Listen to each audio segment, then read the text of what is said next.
Bora então para a leitura do artigo 1009 do Código de Processo Civil. Abram aí o código, acompanhem comigo a leitura. Diz assim, artigo 1009. Da sentença cabe apelação. Essa é a regra geral que eu passei para vocês, que é bastante direta. Aí vem o parágrafo 1º, que explica, ou melhor, que explica isso que eu falei para vocês agora sobre a impugnação das decisões interlocutórias. Diz assim, as questões resolvidas na fase de conhecimento, se a decisão a seu respeito não comportar agravo de instrumento, não são cobertas pela preclusão. Ou seja, o que foi que disse aqui no parágrafo 1º? As decisões interlocutórias que não são agraváveis, elas não estão sujeitas à preclusão imediata. Você não tem que fazer nada. Se o juiz indeferiu a prova, você não tem que falar nada, você não precisa reclamar, você não precisa fazer que nem no processo do trabalho, que criaram a figura do protesto antipreclusivo, ou que nem filme nos Estados Unidos, que o cara levanta e fala protesto. Não tem que fazer nada, se não quiser, né? Você pode pedir uma reconsideração para o juiz, mas não precisa interpor um recurso, caso não esteja no rol do artigo 1015, porque não está sujeito à preclusão de imediato. Então, as questões resolvidas na fase de conhecimento, se a decisão a seu respeito não comportar agravo de instrumento, artigo 1015, não são cobertas pela preclusão e devem ser suscitadas em preliminar de apelação, eventualmente interposta contra a decisão final ou nas contrarrazões. Pois bem, o parágrafo 1º, até aqui a parte contra a decisão final, é a parte que eu expliquei para vocês sobre impugnação de decisões interlocutórias que estejam fora das hipóteses do artigo 1015. Até aqui vocês entenderam? Se não tiverem entendido, infelizmente eu não vou poder tirar dúvidas neste momento por aqui. Nas próximas aulas vamos pensar outras formas da gente interagir mais, de repente fazer uma transmissão pelo YouTube e vocês participarem também. Mas se tiverem tido alguma dificuldade, deem uma pausa, leiam no livro como que está isso disposto para ver se fica um pouquinho mais claro. E no artigo 1009, parágrafo 1º, lemos esse todo trecho e no final tem ou nas contrarrazões.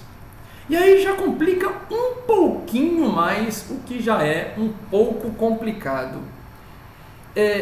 Por que dessa complicação? Por que eu acho que complica um pouquinho? Reparem, eu expliquei para vocês que o recurso é um instrumento através do qual a parte pode, querendo interpor, visando a melhoria da sua situação, né? Sobretudo em razão do princípio da vedação a reformatio impégius. E por outro lado, eu disse que as contrarrazões é instrumento de defesa da decisão interlocutória, da decisão recorrida. Se uma parte recorre, a parte contrária responde ao recurso.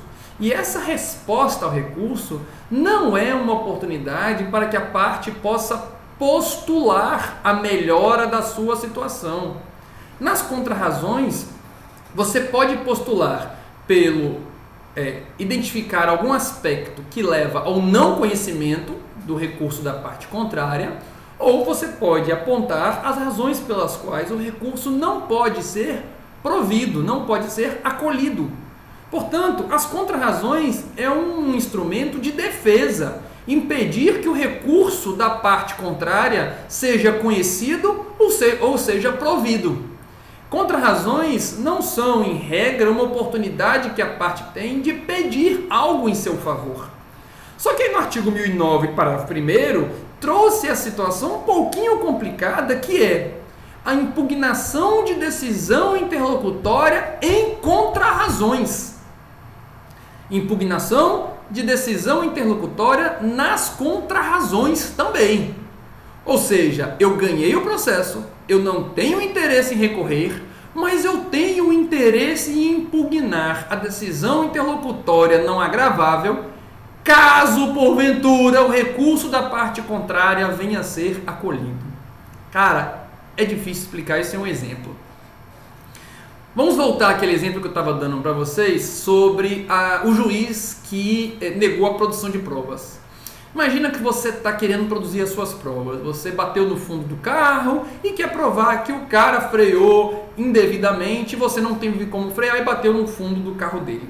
E para isso você se preparou, levou para a audiência as suas testemunhas. Você pode apresentar até 10 testemunhas. Você convidou a todas as testemunhas, intimou ela, juntou no processo, no prazo, a comprovação de ter convidado a todas elas. No dia da audiência de instrução estavam todas lá presentes, sendo que das 10 testemunhas, você, estudioso, sabia que você poderia usar 3 para provar cada fato.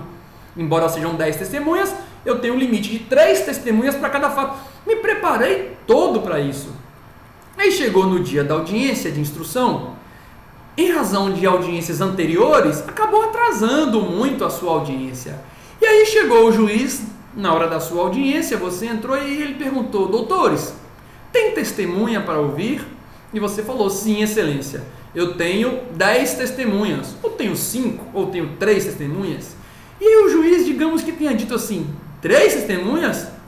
Olhou o relógio e falou: ah, doutor, pelo avançar da hora, vou indeferir a produção de provas. Estou muito cansado. Vamos criar essa figura aqui, esse exemplo caricatural. Não, estou muito cansado, vão ouvir testemunha não. O que você precisaria fazer no velho CPC? Você precisaria interpor um recurso na hora, oralmente, e ficar registrado em ata o seu recurso. Porque se você não fizesse isso no velho CPC, haveria uma preclusão. Você não poderia lá na frente reclamar de ter perdido o processo por falta de provas, se o juiz indeferiu a produção de provas e você nada fez. Mas no novo CPC acabou essa possibilidade de recurso nessa circunstância. Porque se você abrir o rol do artigo 1015, você vai ver que no rol do artigo 1015 não existe recurso para isso. O que você vai dizer então para o juiz naquele momento? Bom, tecnicamente você não precisa dizer nada. Você pode desejar a ele um bom descanso, uma boa refeição, mas você, caso nada faça, você não estará sujeito à preclusão do seu direito de impugnar aquela decisão. Se você quiser pedir a reconsideração, chamar a excelência, veja bem, as testemunhas estão aqui hoje presentes, todas vieram, vamos aproveitar essa oportunidade, mas isso não é um recurso, é um pedido de reconsideração. Caso o juiz mantenha a decisão dele e não retome, nada há de ser feito naquele momento. Resta ir para casa, para o seu escritório e torcer para que na sentença, embora tudo isso tenha acontecido, você não perca o processo. E como eu dei no exemplo anterior, imagine que chega na sentença e o juiz fundamente da seguinte forma. Veja que são exemplos escatológicos para vocês entenderem. E o juiz diga assim: eu tive um sonho. Eu sonhei que a parte autora tem razão nas suas alegações. Eu pude ver, através do meu sonho, a verdade na fala da parte autora. De fato, o réu foi quem freou o carro abruptamente no semáforo, que ainda não estava vermelho, e, embora o autor estivesse de uma distância regulamentar, mesmo assim ele colidiu, que portanto a culpa é do réu e que portanto o fundamento da procedência do pedido não está nas provas, está nas evidências. Não tenho como provar, mas eu tenho convicção de que o autor tem razão e por isso julgo o pedido procedente. Pode um juiz fazer isso? Claro que não pode fazer isso, é óbvio que ele não pode fazer isso, mas ele fez. E você é a parte autora que foi a beneficiada dessa decisão estapafúrdia do juiz. Você é quem vai interpor o recurso contra essa sentença para dizer que o juiz não poderia ter feito isso? É claro que não. Quem tem que se resignar com essa decisão estapafúrdia é aquele que sofreu o prejuízo com a sentença estapafúrdia, que neste caso foi o réu. O que você tem que fazer então? Quando o réu interpuser a sua apelação, alegando que a sentença ela é nula, porque a sentença não tem fundamentação, porque a sentença ela precisa ser reformada, porque não existem provas nos autos que demonstrem que o autor tem direito àquilo que ele alega ter, quando o autor interpuser a sua apelação, nas suas contrarrazões você tem dois caminhos a seguir. Ou melhor, você tem duas coisas a fazer.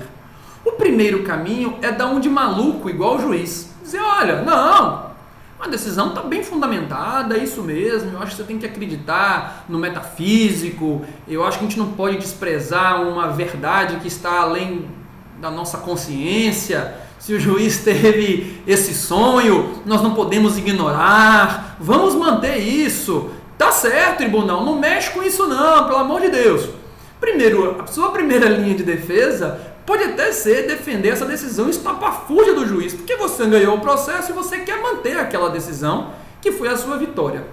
Mas você precisa também, além disso, considerar a hipótese do tribunal também concordar com todo mundo e achar que a decisão foi estapafúrdia.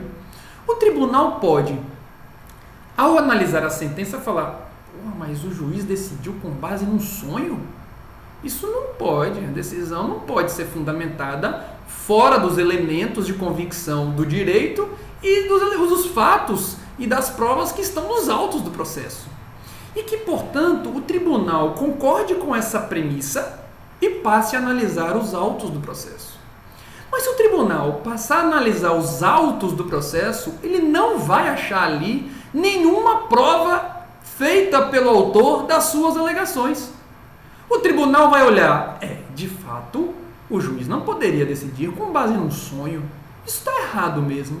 Deixa eu analisar nos autos se existem provas das alegações. E o que o tribunal vai analisar? De acordo com as regras do ônus da prova, o tribunal vai analisar se o autor fez prova das suas alegações e se o réu fez provas das suas alegações. E aí o juiz vai olhar então, bom, quem deveria ter feito prova das suas alegações? O autor. Então deixa eu dar uma olhadinha aqui nos autos do processo, se o autor fez prova das suas alegações. Ele vai procurar e não vai achar a prova. Por que ele não vai achar a prova? Porque o autor não fez a prova das suas alegações. Não tem testemunha ouvida, não tem prova pericial e, portanto, o autor verdadeiramente não fez a prova das suas alegações. Mas por que o autor não fez a prova das suas alegações? É porque ele foi desidioso? É porque ele não quis? Não. É porque o mesmo juiz que deu aquela decisão estapafúrdia indeferiu que o autor produzisse as suas provas em audiência e também indeferiu que a parte produzisse a prova pericial.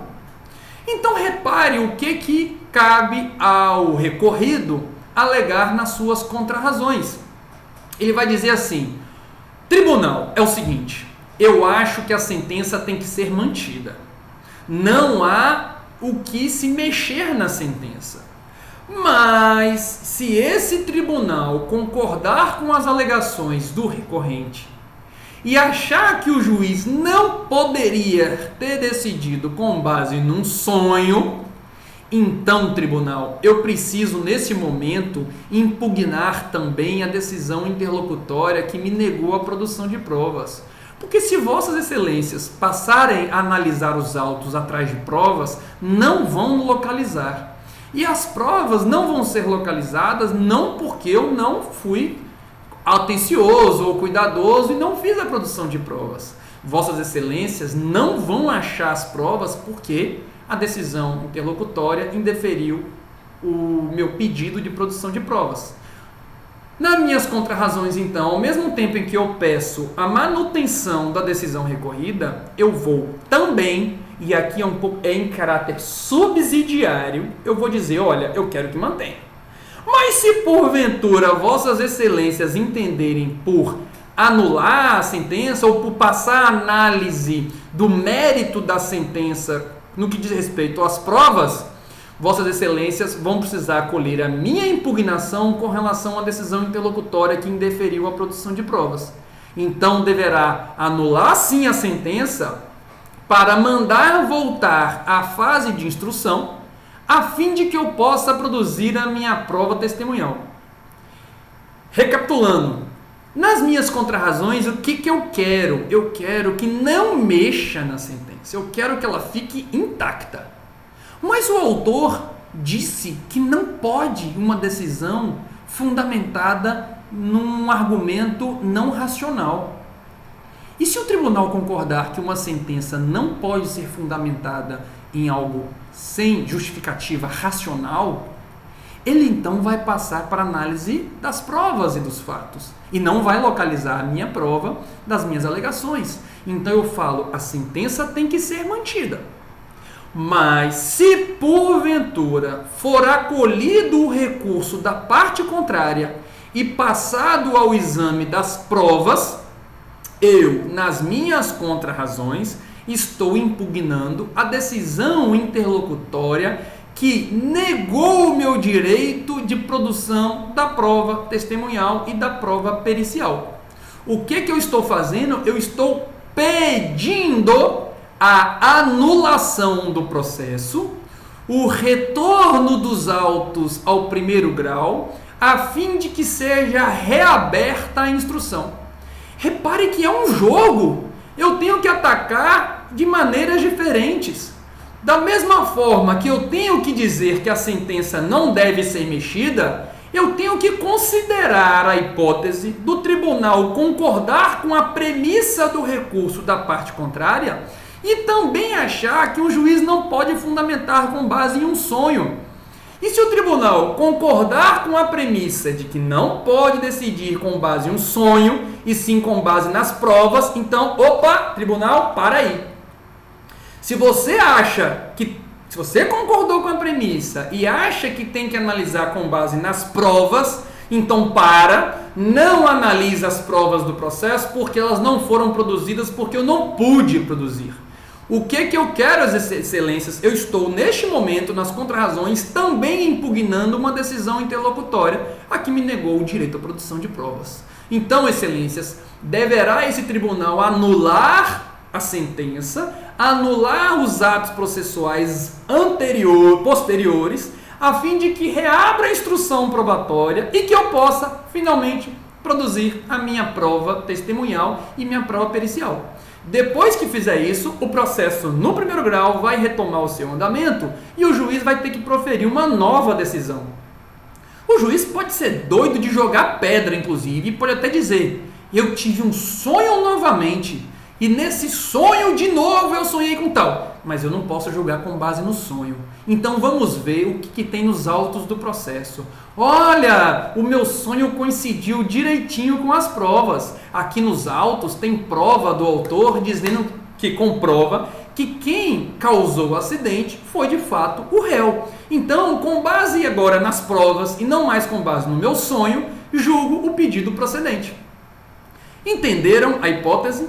A apelação, então, serve para atacar sentença, mas serve também para atacar a apelação, serve para atacar também a decisão interlocutória não agravável, e as contrarrazões à apelação também servem para atacar as decisões interlocutórias não agraváveis, mas que não me causaram dano na sentença, mas que podem vir a causar um prejuízo no tribunal se o tribunal acolher o recurso da parte contrária. Difícil, né? Dê uma pausa, respirem um pouco, pensem no assunto, leiam de novo o parágrafo 1º do artigo 1009, deem uma lidinha no livro e depois a gente volta, vocês seguem aqui com o nosso próximo ponto da nossa aula, beleza?